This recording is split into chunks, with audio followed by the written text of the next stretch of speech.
Hello students, today we'll be starting with the topic of derivatives.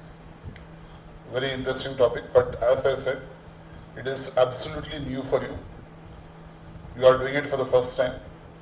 So again in the first session, we will have to clear the concepts. We'll have to find out the reasons why we are doing this topic of derivative, how useful it is in practical day-to-day life. But one very important thing is that we have got to do logs over here and e-values. So at the end of your book, I think on page number 223 or so, you are having the e-value table. Then you have log tables on page 224, 225, log and anti-log tables. So I would like to ensure that all of you have turned to that page, because I will be requiring that to help you to solve questions based on logs, and on that basis we will be proceeding forward with the topic of derivatives. So initially the concepts, and then learning logs, anti-logs, making use of e-value tables and so on, and then we come to the actual practical problems. So in this session only the theory and the logs, tracing out the logs and finding out the values of logs, that will be done. Okay. Starting with the introduction to derivatives. As I said, we have to know the meaning of this term derivatives, and we have to know the practical use of these derivatives. Actually, you have done derivatives in day-to-day life. In practical life, we have been dealing with this. But we were not using the term derivatives. That is why we are unaware. We are unaware that we are actually making use of derivatives in day-to-day life. But the question comes as to why we are doing this topic. In CA final or in CMA final, when we are doing this topic, derivatives, as I said, it is of practical importance. What is the practical importance of derivatives? Why we are doing this topic of derivatives? The topic of derivatives is being done because every business is having some form of risk or the other. Every business is having some form of risk or the other, and to cover that risk, we are making use of derivatives. For example, we had seen in Forex, we had the risk of foreign exchange rates fluctuating. Okay, so like that we are having different business risk, interest rates which are going to change on a regular basis. Every quarter, the rates of interest may change. So as a result of that, we may find that we are having different types of business risk. So the question is, what can be the possible type of business risk that we can encounter? So first let us see the business risk that we are going to have in any business in practical day-to-day life, and then we will see the concept of derivatives. When we are talking about business risk, the first thing that comes to my mind is interest rate risk. As far as interest rate risk is concerned, I can say that interest rate risk means that when we are having, let us say, an investment, if I have taken an investment, if I have invested my money in some securities, government securities, and that is carrying 8% rate of interest. Subsequently, after investing the money in government securities at 8%, the economy rate of interest increases by 0.50, that is 50 basis points. So the rate of interest in the economy comes to 8.5%, whereas my investment is giving me a return of only 8%. So I stand to lose. I stand to lose in two ways. What are the two ways? The two ways in which I stand to lose is that, number one, others who have invested at this particular point of time, when the rate of interest has increased by 50 basis points, they will be getting returns at 8.5%. whereas I will be getting interest at 8%. So I'm losing out on 0.5% every year. Second thing that is happening is that you will tell me, sir, why don't you sell off the investment then and reinvest in 8.5% securities? Now to tell you that, my dear friends, you have to understand that if the economy rate of interest is 8.5% and I am trying to sell my 8% investment, who's going to buy my 8% investment? Because whosoever buys my investment will be getting only 8% returns. Whereas he can invest in the open market and get 8.5% interest. So why will he purchase my investment? Until and unless I am willing to sell my investments at a loss. So if I am having investments of 1 lakh, I should be willing to sell it for less than 1 lakh. Then some person may come forward because he is getting it at a discount. So his yield, you have studied yield, his yield will be more. When the security is issued at discount or when it is sold at discount, the yield of the investor will increase. Then only he will buy the investment. Correct? So that is one. Secondly, I can say that if I have taken a loan at say 11%, if I have taken a loan at 11% and subsequently the rate of interest falls by 50 basis points and comes to 10.5%, again I am losing out on the rate of interest. Again you will say that, sir, why don't you repay the loan and take a fresh loan? Yes, but when I repay the loan before time, early redemption of the loan, I have to pay some penalty. So that means it is as good as a loss. I am incurring additional expenditure for redeeming the loan before time.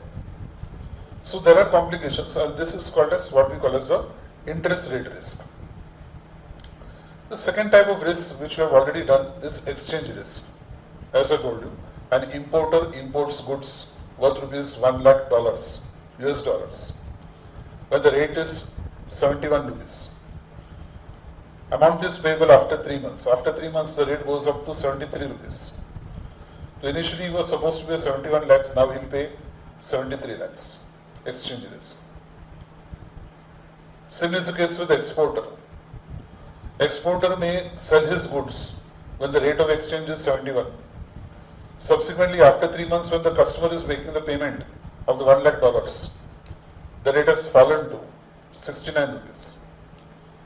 So, exchange rate risk is there for every business which is involved in import-export business. Then every business is open to default risk.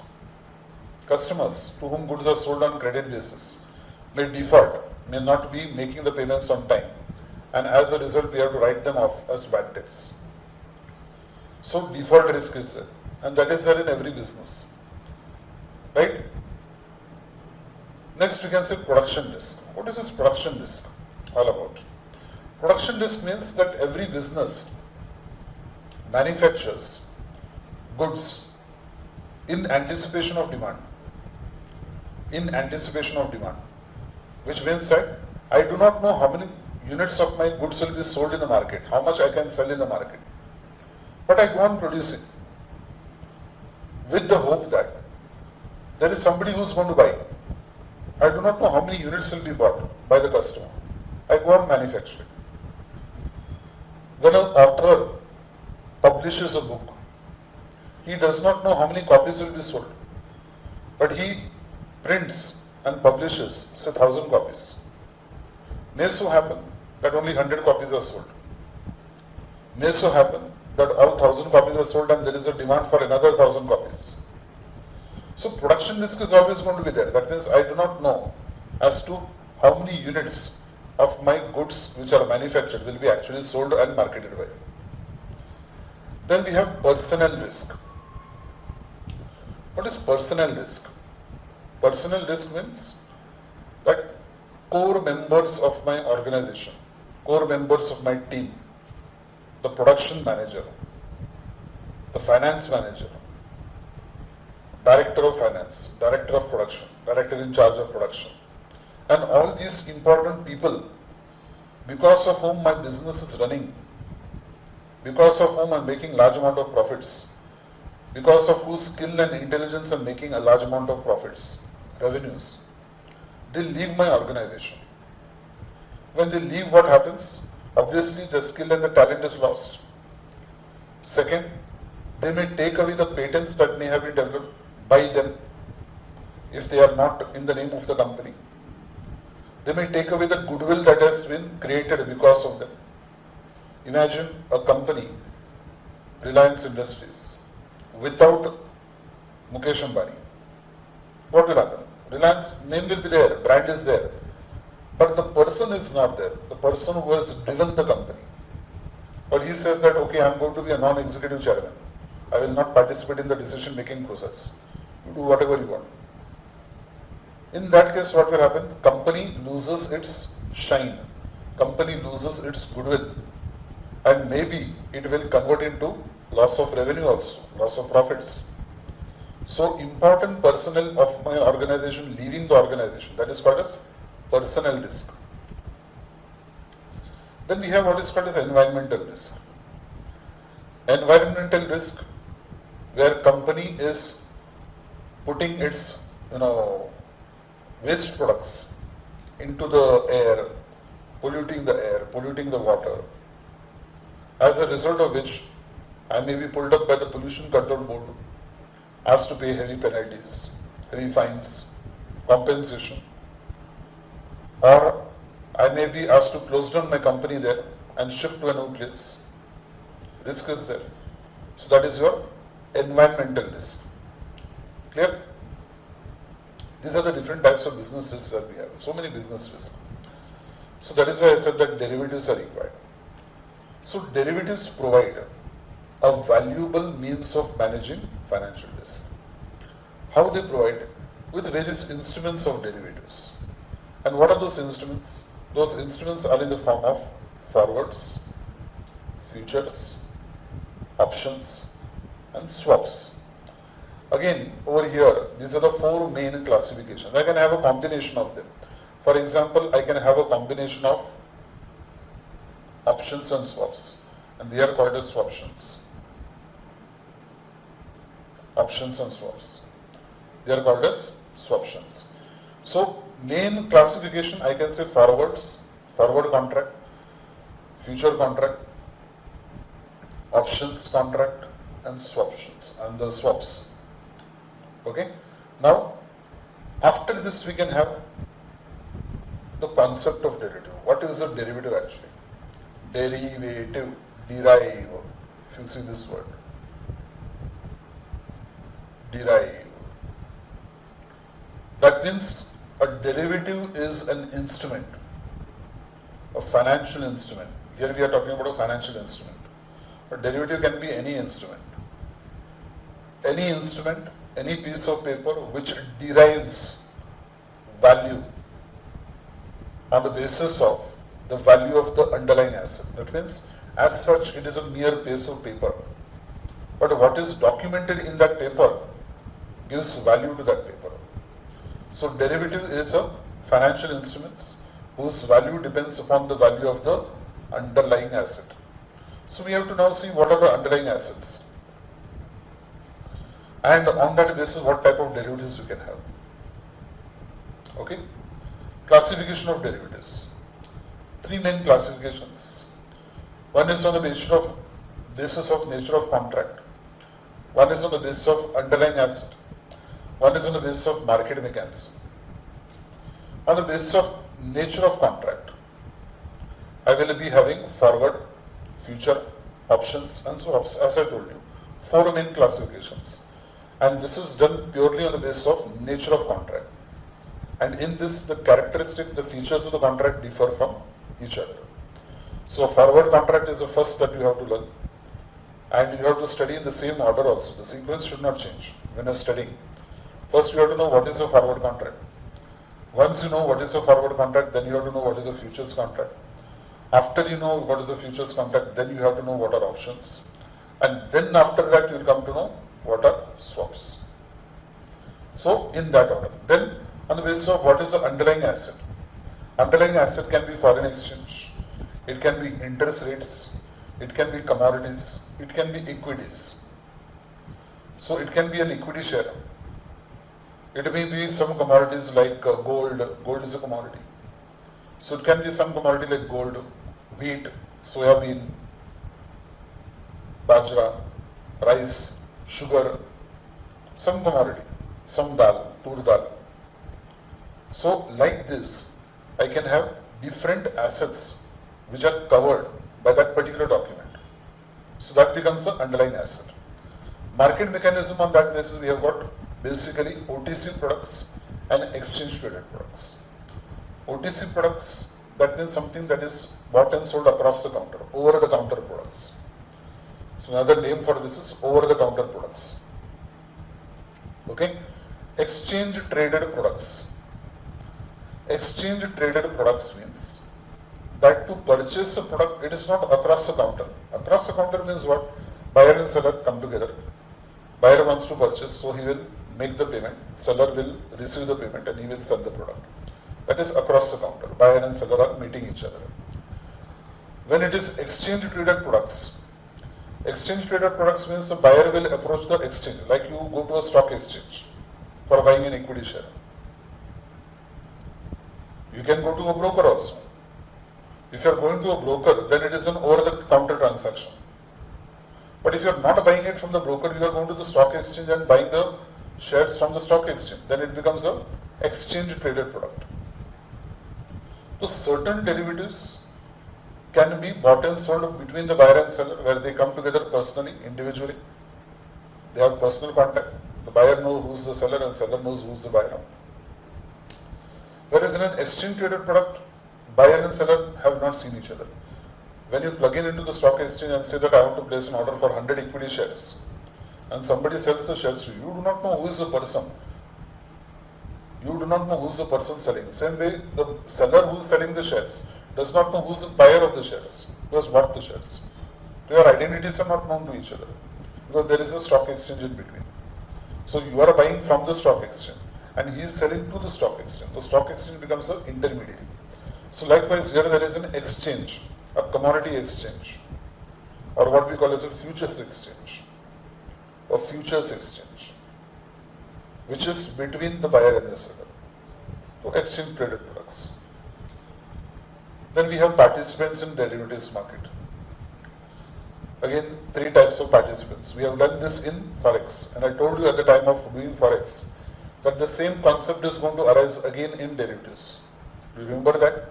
Participants in the Forex market, hedgers, speculators, and arbitrators. Yes, the same three participants are in the derivatives market also. Hedgers are those who have an exposure to risk due to the normal business operations. Importer, exporter, person who has sold on credit basis. They try to protect their position in the spot market by using an opposite position in the derivatives market. Very important point. It's a point. What is the point here? The point is that there are two types of market. One is the spot market and one is the derivative market. In the spot market, you can buy and sell the shares across or through the stock exchange. You buy the shares today T plus 2. T plus 2 means transaction plus 2 days. After 2 days, the shares are credited to your demat account. Payment is made by you through your bank. That is spot market. Derivatives market is where you enter into a forward contract. Remember foreign exchange?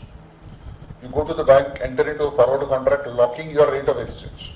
That forward contract is for a future date. And that forward contract belongs to the derivatives market. It is not in the spot market. So it is a derivatives market. Okay? So, whatever transaction, now it means what? Look here, what they have said, opposite position. So if you are buying in the spot market, you have to sell. Why it is important? Because it's a very important principle. If you are buying in the spot market, you have to sell in the cash market, in the derivative market. If you are selling in the spot market, you have to buy in the derivatives market. You have to do exactly the opposite.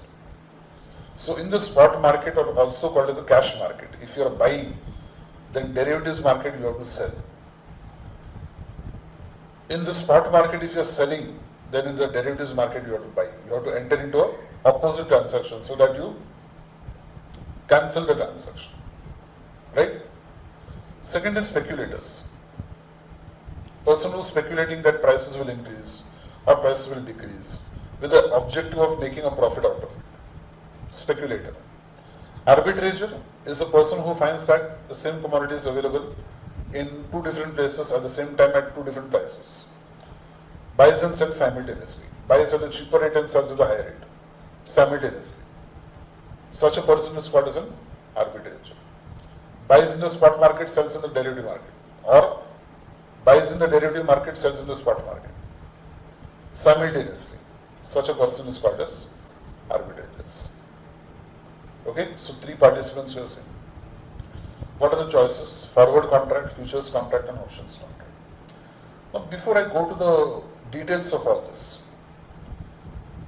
and tell you what is a forward contract, what is a futures contract, distinction between the two, what is an options contract,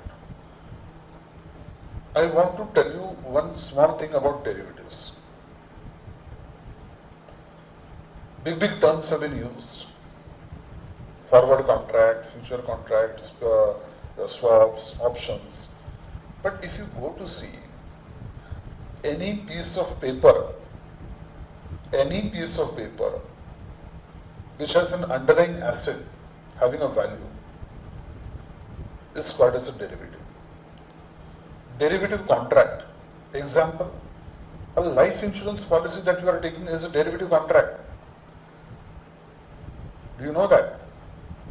A life insurance policy that you are taking is a derivative contract because it is covering the risk of loss of life. Risk of loss of life, the monetary risk of loss of life. Life is irreplaceable. Life is irreplaceable. But because of loss of life, there is loss of revenue, there is loss of income for a household, and that is compensated by taking out an insurance policy. Correct? So that is a derivative. So that insurance policy document that you are having is a piece of paper on which there is an agreement where if you are paying premium on a regular basis against a particular policy, on the happening of the event, you will be compensated for it, or on the maturity of the policy, you will be getting the proceeds out of it. Life insurance policy is a derivative. Will drawn by a deceased person who has died. He has prepared a will, and after that he has died. After his death, his will is taken, and then you are told, now who is going to get how much property? What is that will? That will is nothing but a derivative. Otherwise, it's a normal stamp paper of 100 rupees, 500 rupees, 1000 rupees. But that is not the value of the document. No? That is not the value of the will. Why? Because there may be crores of properties which are assigned to you, which are given to you, which you are going to inherit. Document may be a 100 rupees document or a 500 rupees document. But that particular document gets its value on the basis of the property underlying that particular document. And if the value of the property is 300 crores, value of the property is 300 crores. I tell you that take 500 rupees and give me that paper. Will you do? No. That is because the value of the paper is not 500 rupees. The value of the paper is 300 crores. So the paper is deriving the will, the paper is deriving its value from the underlying asset, that is a property worth 300 crores. So life insurance policy is a derivative. Will drawn by a person, that is a derivative. Foreign exchange, you have said, I am going to enter into a forward contract. That forward contract is a derivative. Forward. So any type of risk which is covered by entering into an agreement having an underlying asset having a value, that is called as a derivative. Simple terms for you to understand as a student. Now what is a forward contract? We have seen this now, forward contract. Let us take the exchange rate only. Something that we have done. foreign exchange. Importer imports goods worth rupees 1 lakh dollars. Rate of exchange at that time, rupees to dollar, is 71 rupees. 3 months later, this is importer, importer. 3 months later, what happens? 3 months later, the rate of exchange, rupees to dollar, becomes 73.5. So initially you would have paid 71 lakhs. Now you are going to pay 73.5 lakhs. So there is a risk of increase. So what do? You go to the bank.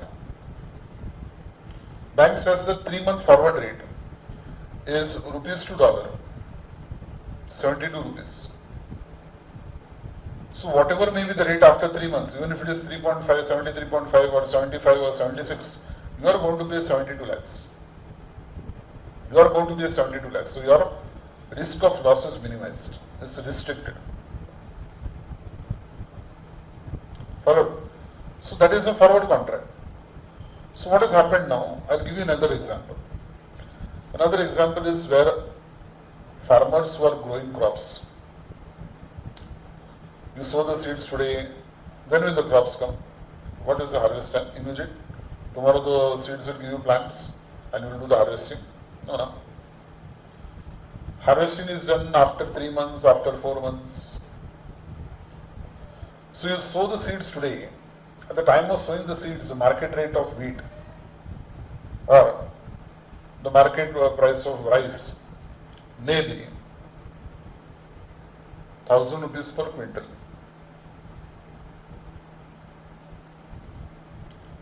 You fear that after 3 months, when the harvest time is ready, the rate may come down to 700 rupees per quintal. So what do? You go to the wholesaler and enter into an agreement with him. 3 months later, when the harvest is ready, what is the price that he is willing to pay? So the wholesaler is there, W. A has approached him. Okay? A has approached the wholesaler. And wholesaler agreed, okay, I will buy from you at 800 rupees. Or he says that I will buy from you at say 890 rupees. How many quintals? A can sell, say 100 quintals. 100 quintals at 890 per quintal. Like that, wholesaler will enter into an agreement with B, another farmer, to purchase at 870 per quintal. And he agrees to sell 50 quintals. 50 quintals. Like that, W may enter into an agreement with another farmer C that he is going to pay him 900 per quintal and he will buy from him 700 quintals.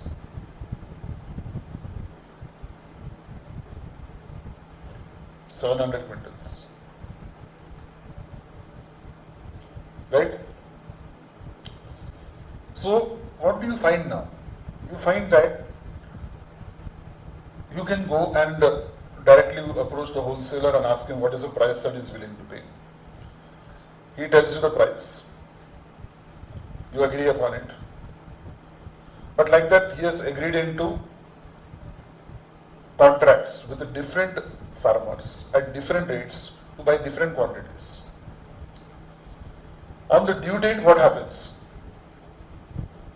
On the due date, the price is falling to 850 per quintal.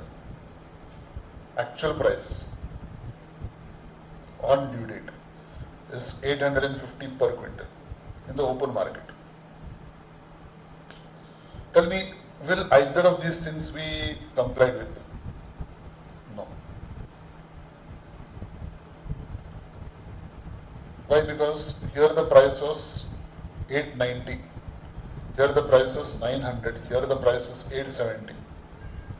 So wholesaler is not going to buy Is he mad to buy at 890 when it is available in the open market at 850?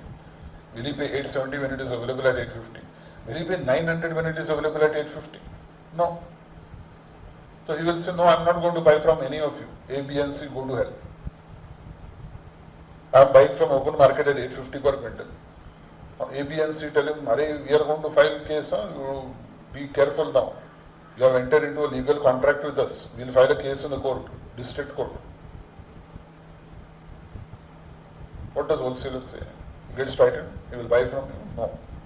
He will say, go and file case. All of you go and file case. In India, the courts give you judgment in decades.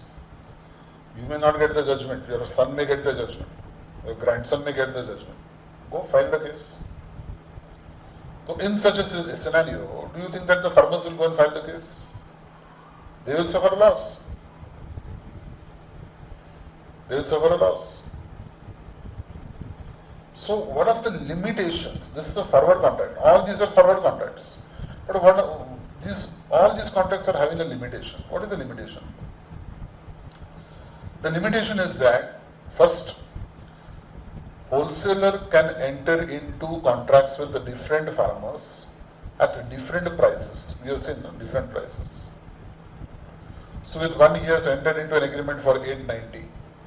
With one he has entered into an agreement with 870. With one he has agreed at 900. So prices are different. From different farmers he is going to purchase different quantities. Quantities are different. So there is no standardization of a contract, of a forward contract.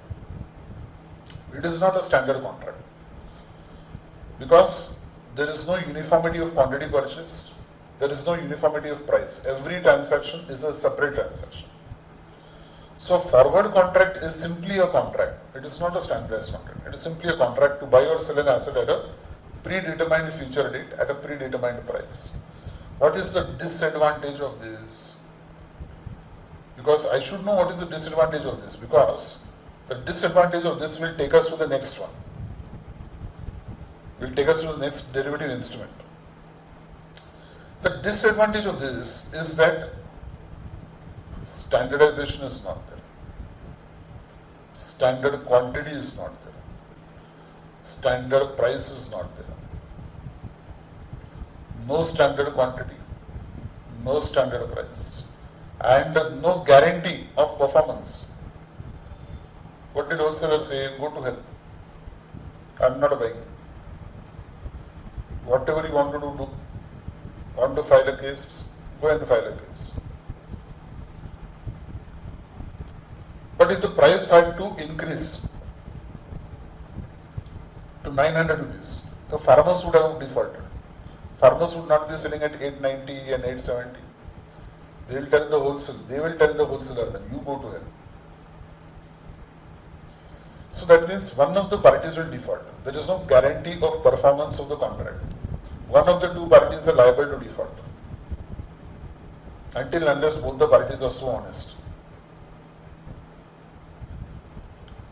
Correct? So that is a limitation, that is a disadvantage of a forward contract. And this disadvantage of forward contract brings us to the next contract. That is a futures contract. Where in a futures contract you have what is called as a futures exchange. What do we have? A futures exchange. And this futures exchange acts as an intermediary between the buyer and seller. And this futures exchange will ensure that there is standard quantity, there is standard price, and there is guarantee of performance. All these are three disadvantages of a forward contract. So a futures contract is nothing but a standardized forward contract. It is a standardized forward contract. It is a forward contract only. But now there is standardization. There is a fixed quantity that can be bought and sold. So there is a futures exchange, I told you. This futures exchange is going to say that one contract will be of 100 quintals only at the rate of 750 per quintal.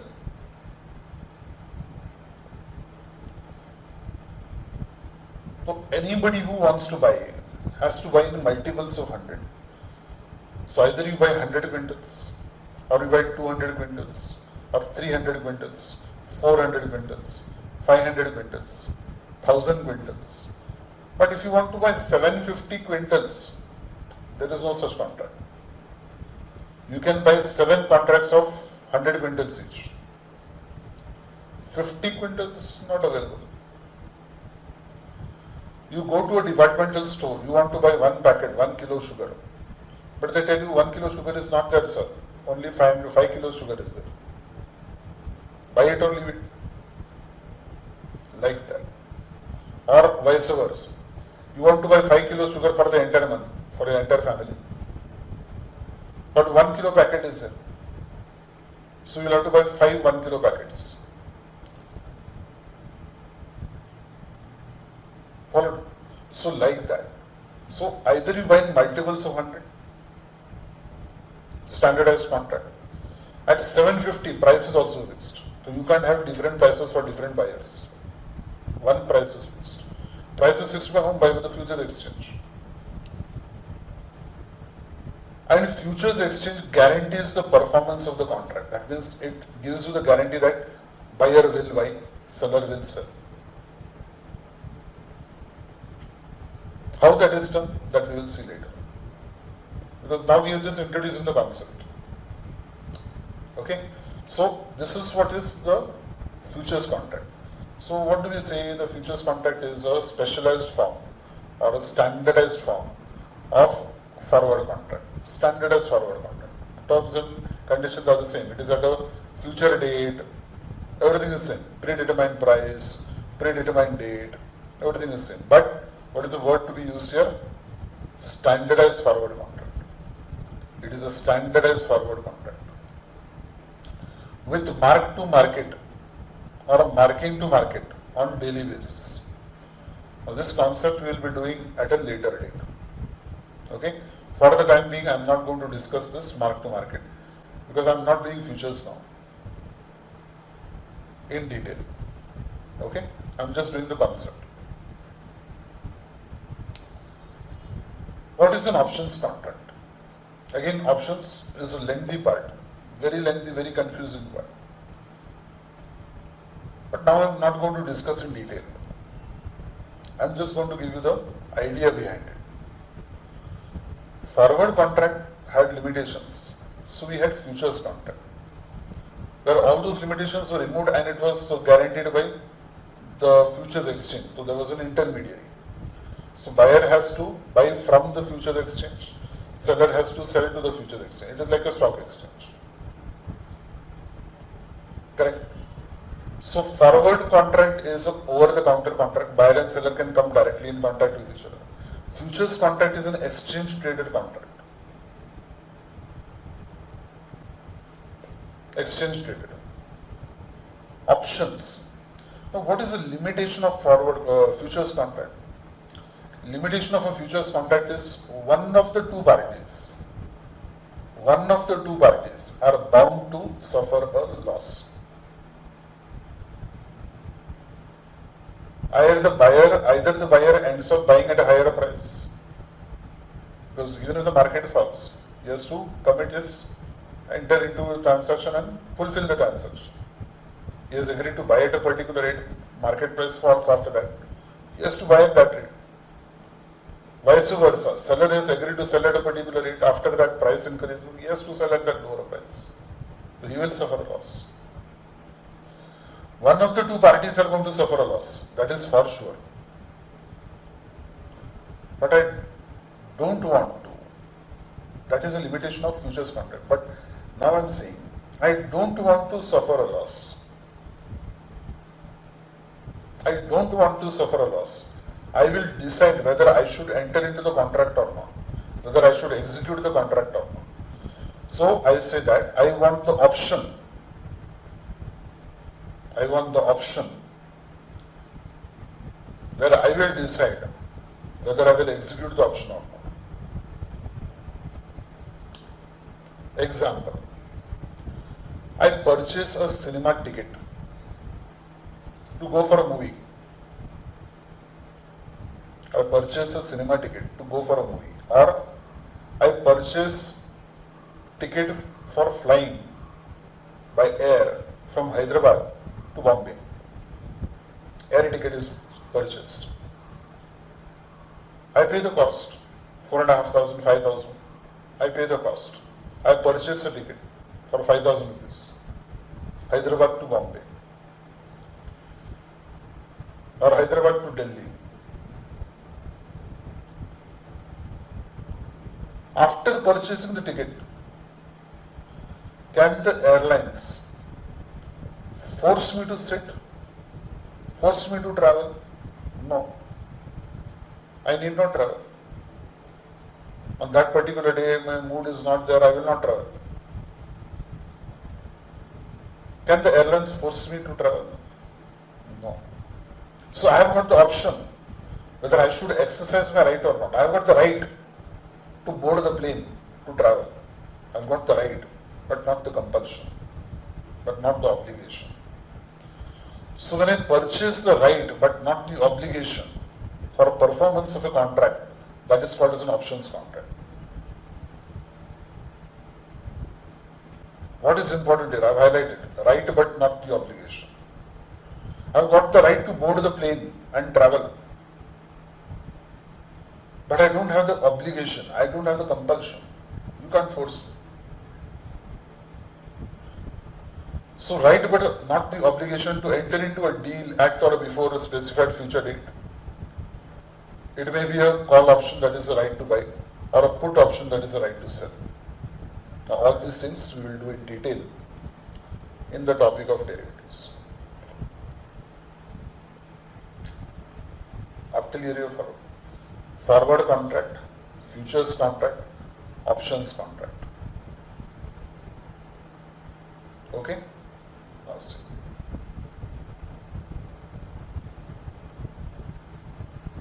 Let us see the difference between forward contract and futures contract. Forward contract, we have seen price is not disclosed. Futures contract, the futures exchange is going to disclose the price, so it is transparent. Forward contract is exposed to default risk by the counterparty. Either of the two parties may default. Contract has effective safeguards, mark to market. That is a safeguard. Okay. Third, each contract is unique in terms of size, expiration date, asset type. Different contracts, different types, different dates, different quantities.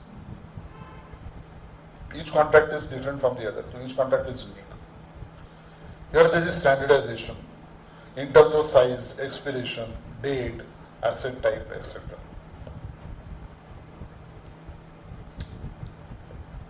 Last one.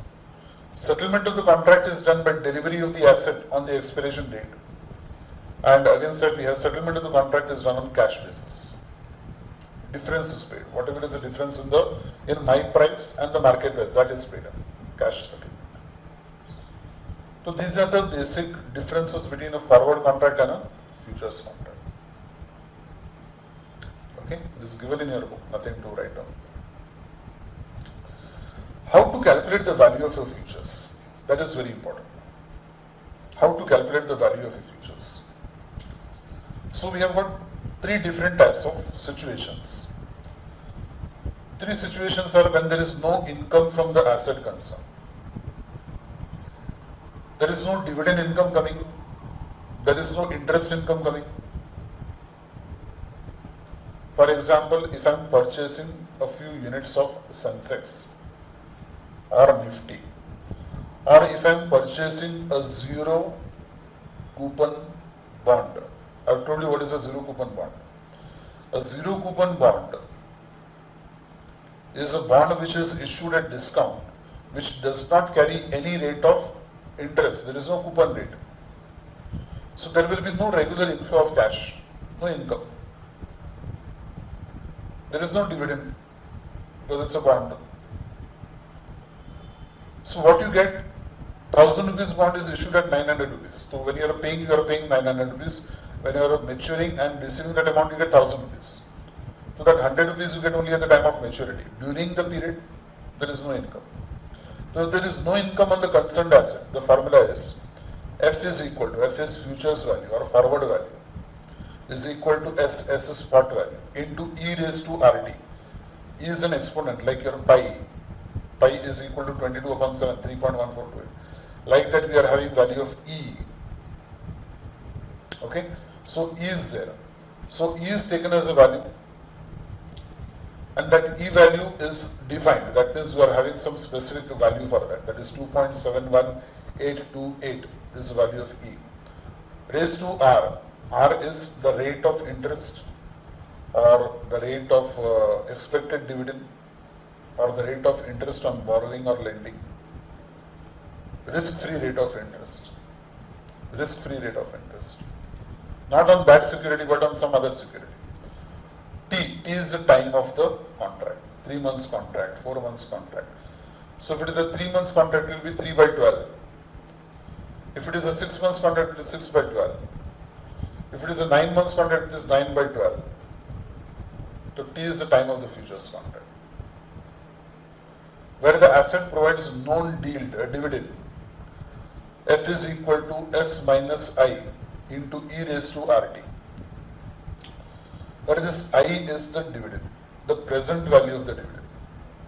I is present value of the dividend. That means whatever is the dividend, you have to calculate, discount it and calculate what is the present value of the future cash flows. Remaining things are same. Where the asset provides a known dividend yield, here it is only dividend. Here the amount is given.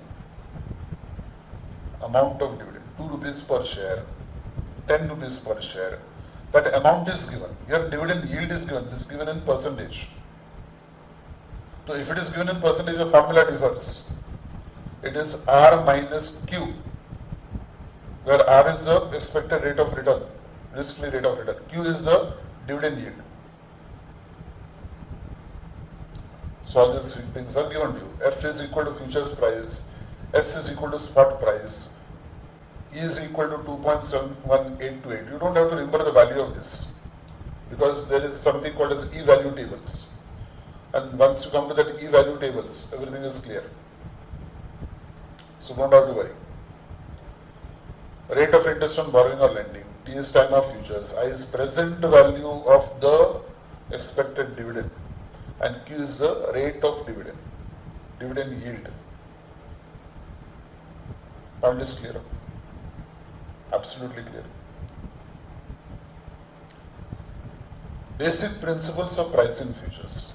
Now, before I come to this, I want to tell you that whatever value you are getting by that formula now, that is called as the theoretical value or the fair futures price, FFP. What is it called? It is called FFP, fair futures price. At the same time, you will be having that futures given by the market. For example, in Forex, bank used to offer you a particular 3-month forward rate. Yes or no? Bank used to give you a 3 months forward rate or a 6 months forward rate. But then there was something called as an expected rate also, what you are expecting. Correct, huh? So then you used to compare. If your expected rate, if you are having some receivables and the expected rate is higher than what the bank is offering, you will not take the forward cover. So like that, here whatever you are calculating with the help of formula, that is called as theoretical futures price or fair futures price, FFP. What is offered to you is the actual futures price. So rule number 1 says, if actual futures price is greater than the fair futures price, then stock is overvalued. Stock is overvalued. So if the stock is overvalued, you will sell. You will sell. What you will sell? The futures. You will sell the futures. That means in the derivative market you are going to sell. In the derivative market you are going to sell. Which means that in the cash market or in the spot market you are going to do opposite. You are going to buy. So buy in the spot and sell futures. This is your rule number 1. If AFP is greater than FFP, suppose with the help of formula, you calculate the value as say 390. Calculate the value as 390. And the actual futures price is 410. Actual futures price is 410. So will you purchase at 410 or will you sell at 410? Compare the two prices. No? This is higher. So you will sell always at a higher price. When the price is more, when it is overvalued, you always sell. What you will sell? You will sell the futures contract because this is the futures price. It's a derivative instrument. It's a forward price. It's a futures price. So at that price, at the futures price, you are going to sell. That means you are going to sell futures. In the spot market, you are going to do the opposite of it, buy. So buy in the spot. First you decide what you are going to do in the derivative. Then you do the opposite of that in the spot. Don't study it like this. Don't buy hard. Don't buy hard. Don't ratify. Understand. At a higher price you are going to sell. You are going to sell futures. To sell futures. What you are going to do in the spot market, in the cash market, opposite of sell. Opposite of sell is buy. To buy in the spot and sell futures. Rule number 2. Rule number 2. If AFP is less than FFP, this is 300 and this is 390. So now it is available in the market at AFP is 300. It is very low. It is available at a lower rate. So I will buy. I will buy what? I will buy at futures. I will buy the futures. So buy the futures. What I will do in the spot market? I will do opposite of buy. Sell in the spot. To sell in the spot and buy futures. Opposite of that.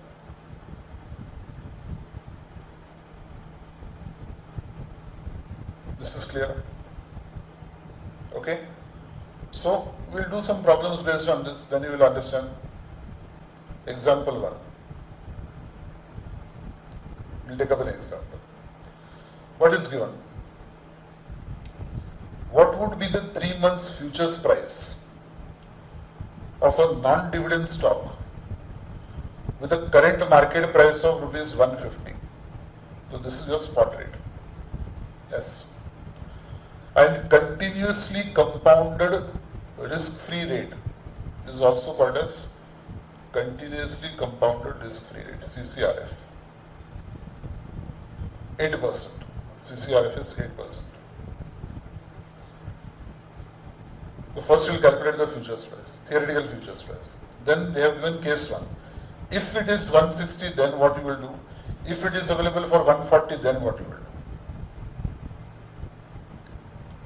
So I say, no income is coming from the concerned asset. First let us see what we have done. They said that it is a non-dividend stock, so no income stock. So case number 1. So what is my formula then in that case? F is equal to S into F is equal to S into E raised to RT. Simple formula, first formula. S is equal to 150, R is equal to 8%, 0.08, T is equal to 3 months, 3 by 12, 0.25.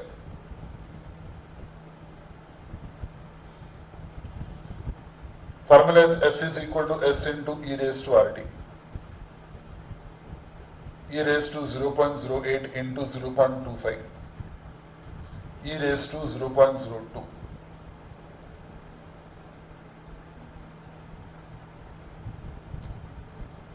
Now let us come to this E-value tables.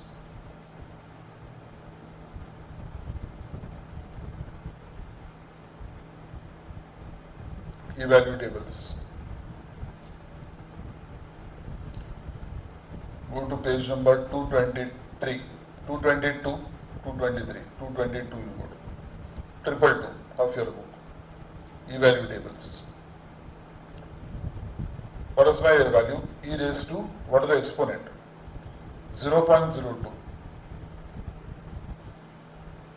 0.02, this part. Okay? 0.02, what is the value? 1.02020.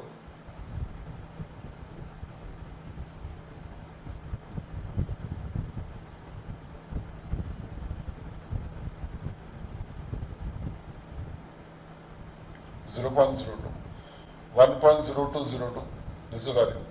If it is e raised to minus 0.02, I would have taken this figure. This is a minus index. But here I want raised to positive index. Positive index is here. This is a positive index. So value is 1.02020. Okay? So I substitute 1.02020. Multiply 150 to it. I will get 153.03. So 3 months future prices should be 153.03. This example is not there in your book. I am explaining it. How to read the e-value tables. Achha, what is the actual futures price? Now case 1, case 2 they have given. If the actual futures price is 160, 160 is more than 153 now. So AFP, this is your AFP. This is your FFP. AFP is greater than FFP. Overvalued. Overvalued means sell futures. Sell futures means buy in the spot market. So this rule will be buy in the spot market and sell futures. Second is if it is 140 then what? If it is 140 then it is less than 153. So it is undervalued. If it is undervalued it is less. At a lower price I will always buy. Buy what? Buy futures. So what I do in the spot market, I do opposite of buy, that is sell in the spot market. So sell in the spot market and buy futures. So these are simple examples which can be asked for 4 months, 3 to 4 months. Very easy questions. So you have to know what is the, how to read the e-value tables. Now, most of the cases, 99% of the cases, the e-values are given to you in the question itself. You have to just take the values and substitute. Achha, suppose they don't give you the e-values in the question, then you can ask for the e-value table. Ask for the e-value table. They will give it to you. From that, you know how to read now. E-value table. E raised to 0.02, so it was e raised to 0.02. So index was positive, so I looked at this figure. If it was e raised to minus 0.02, then I would have looked at which figure? I would have looked at this figure. Followed? Since it was positive, I looked at this figure. Since if it is negative, then I will look at the negative column. So e raised to 0.09 is this value. If it is e raised to minus 0.12 to 0.12 but minus figure, so this figure. This is given to you in your PDF format. Clear? Any difficulty? Problem solved. Now what do you notice here? All the index values are given up to 2 decimals. Up to 2 decimals. Okay? Let us see example 2. What would be the 3 months futures price of a non-dividend stock? Again, it's a non-dividend stock.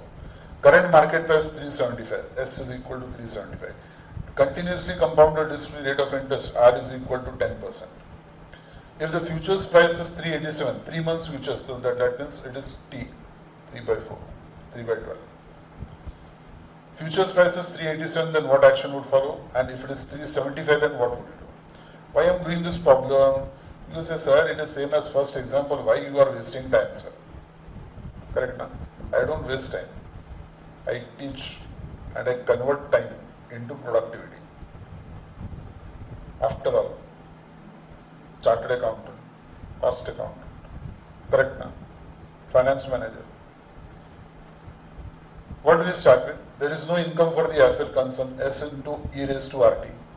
375 into E raised to 10%, so 0.1 into 3 months, 3.3 by 12. This is 3 by 12. How did I get this 0.25? It is 3 by 12. That is 0.25. E raised to 0.025. Available? Sir, I will round it up to 0.03. Not possible. You can't round up. So if there is an exponential of 3 decimals, I don't have 3 decimal values here. Then I have to make use of logs. I have to make use of logs. Now when I'm coming to logs, I will have to go to the log table. Okay, I will have to go to the log table. The log table, I will have to just turn this around so that we can have the log tables in front of us. There it is. Log tables are there. Now how to make use of log tables and anti-log tables I'll tell you. The first thing that I am going to tell you is you have to remember that log of E is always fixed because E value is fixed. The log of E is always 0.4343. This value you have to remember. Just like you remember the value of pi is equal to 22 by 7. Like that, log of E value you have to remember. This is the only value you have to mug up by heart. 0.4343. 0.4343. By heart this value. Achha, now what I am going to do, since I don't have the E values, I am going to take the log of this. So I say let x is equal to E raised to 0.025. Taking log of both the sides. Log x is equal to log of E raised to 0.025. Value from the rules of log. What will happen? The exponent becomes a multiple. So this 0.025 multiplies to log E. Next step. 0.025 into log E.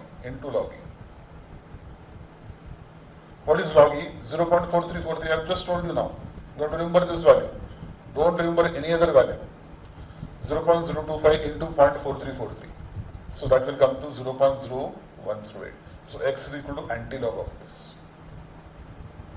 So now let us go to anti-log table. It is there at the back of your book. 0.0108 I said now. 0.01 is here. 0 is this figure. You want me to increase the font? I will increase the font.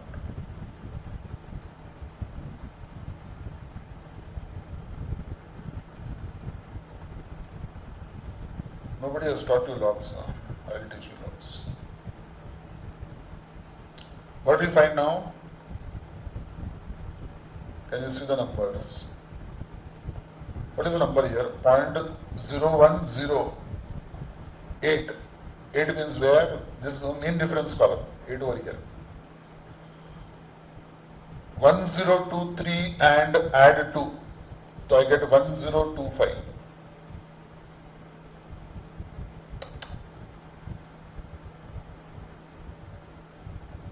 1025.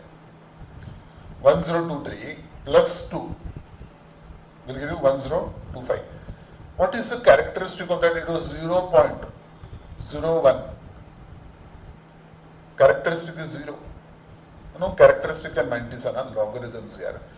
You have studied this in school, you have studied this in college, you have studied this in foundation.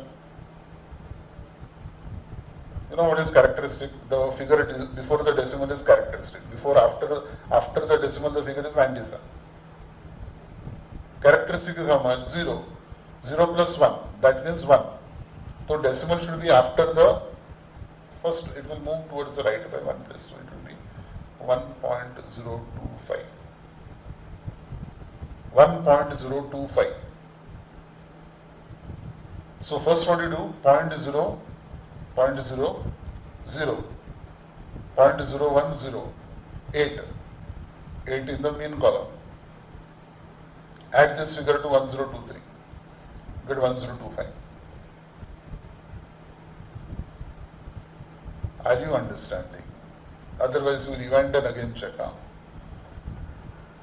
After that, your figure was 0.0108. What is the characteristic here? The characteristic is 0. 0 plus 1 I say. So decimal shift towards the right by 1 place. If it was 1.0108, I will be checking antilog of only the decimal part. So I will get 1025 there also. But now what is going to happen, since the characteristic is 1, I say 1 plus 1 after 2 decimals, after 2 values. So it is 10.25. Can I teach you logarithms at final level of CMA? You are grown up professional people here. How can I teach you log at this level? Log is to be taught to babies. You are not a baby now. You are a professional person. So I am just revising log with you. Okay? You're smiling, I know that. I'm revising log with you. Clear? Absolutely clear. Okay? So value comes to 1.025.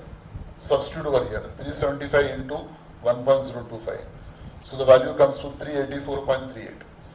So 3 months future price should be 384.38. Clear? Absolutely clear? Okay. 2 cases. The first case 387, 384, overvalued. So overvalued. Sell futures, buy in the spot. Buy in the spot, sell futures. Price is 375. 375 less than 384. Undervalued. Less than 384. Undervalued means it is cheaper. At cheaper rate you will always buy. Buy what? Buy futures. What you will do in the spot? I will do opposite of buy. Sell. Sell in the spot, buy futures.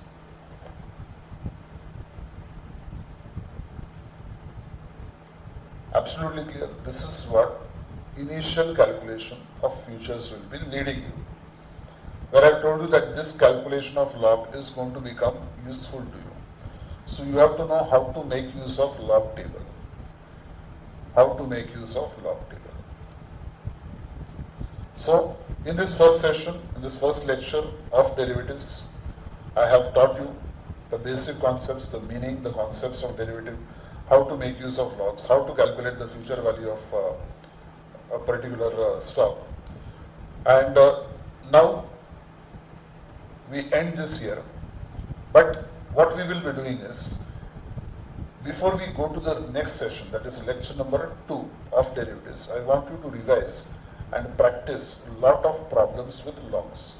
Just take any number with log of 102, find out the value of log. Learn to use the log tables. Learn to use the log tables, please. This is one request from me, because you require logs. Suddenly you will get a question where the log values are to be removed. So you have to know how to make use of logs. If you don't know how to make use of logs, please take some time. It is important. It is important. Since when you were kids, you did not learn logs. Now when you are professional, you have to learn logs. There is no option. Correct, no? So sit with your younger brothers and sisters who are doing logs. Ask them to teach you how to calculate logs. Okay? Because this is one very important calculation which I require you to know. So till the next lecture, stay at home, stay safe, God bless you.